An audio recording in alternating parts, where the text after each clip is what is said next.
महाराष्ट्र के अंदर जो आंदोलन किया गया है,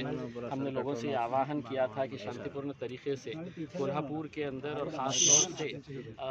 विशालगढ़ का तो अतिक्रमण का मामला था, लेकिन गजापुर गांव के अंदर जिस तरीके से तोड़फोड़ की गई, मस्जिद में जाकर जिस तरह का आतंक मचाया गया और वहां पर तोड़ते वक्त कैसे नारे लगाए गए, कौन से झंडे वो हाथ में पकड़े हुए थे, इसकी निंदा करने के लिए हमने ये आंदोलन पूरे महाराष्ट्र भर में रखा था। क्योंकि हमें ये लगता है कि ये जो कुछ भी हुआ है ये गवर्नमेंट स्पॉन्सर्ड है, वरना क्या वजह है कि इंटेलिजेंस ब्यूरो होता है, CID होती है, IB के सोर्सेज होते हैं, पुलिस की पूरी मशीनरी होने के बावजूद इस तरह की इतनी बड़ी घटना हो जाना और सभी लोग खामोश रहना, उसके बाद आप 4-6 दिन के बाद हम केस रजिस्टर कर रहे हैं, हम इसके ऊपर एक्शन लेंगे, तो ये सिर्फ थातुर मातुर है। तो सिर्फ एक चुप चुप की कार्रवाई कैसे की जाती है ना, उसका मामला है। आज एक मस्जिद के ऊपर हुआ है, कल कोई और मस्जिद के ऊपर हमला हो सकता है, और ये करने वाले जो है वो महज चंद लोग हैं जो अपने आप को शिव भक्त कहते हैं, जो तोड़ते वक्त है तो जय श्री राम के नारे लगाते हैं। तो ऐसे कौन से भगवान ने आपको ये आदेश दिया है, आपको कहा है कि आप किसी के भी इबादत गाह में, किसी के भी धार्मिक स्थल के ऊपर जाके इस तरह की तोड़फोड़ करना का कोई मजहब नहीं कहता है। लेकिन ये जो घटना हुई है इसका कहीं पर भी अतिक्रमण से लेना देना नहीं है। ये साफ साबित होता है कि ये घटिया राजनीति की एक साजिश है, सिर्फ अपने को सत्ता में कैसा आने का है, उस वजह से समाज के बीच में, जाति धर्म के बीच में कैसा एक दरार पैदा करना है, उसका ये एक पूरा खेल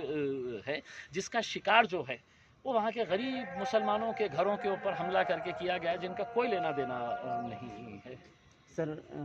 अभी इलेक्शंस भी होने वाले हैं असेंबली, तो क्या आपको लगता है कि इस इलेक्शन से पहले माहौल ख़राब करने की भी कोशिश की जा रही है? देखिए, मैंने आपको जैसा कहा है ना कि ये इसका अतिक्रमण से कोई लेना देना नहीं है। ये सब सत्ता में कैसे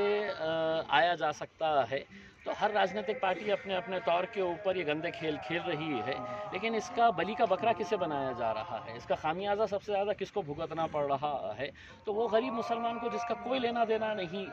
है। ना वो अतिक्रमण की जगह है,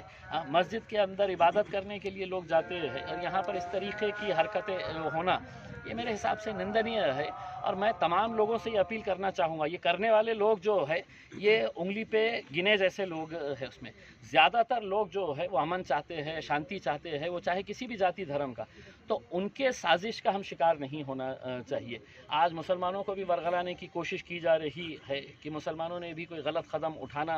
चाहिए करके उसमें, तो मैं सबसे ये अपील करना चाहूँगा उसके अंदर इस साजिश का अगर हम शिकार हो गए तो बहुत बड़ा खामियाजा हमको भी भुगतना पड़ेगा। आज तक वापस देंगे क्या?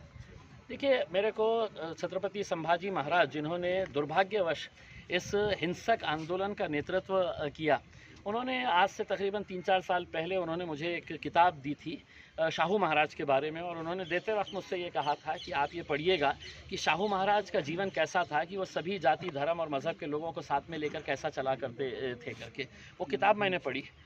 लेकिन मुझे ऐसा लगता है कि उनके जो वंशज है वो भूल चुके हैं कि शाहू महाराज की परंपरा क्या थी करके। तो वो किताब मैं दोबारा उन्हें वापस भेजने वाला हूँ कि मैंने तो पढ़ लिया, मैंने तो समझ लिया, अब ये किताब आप दोबारा पढ़ लीजिएगा करके।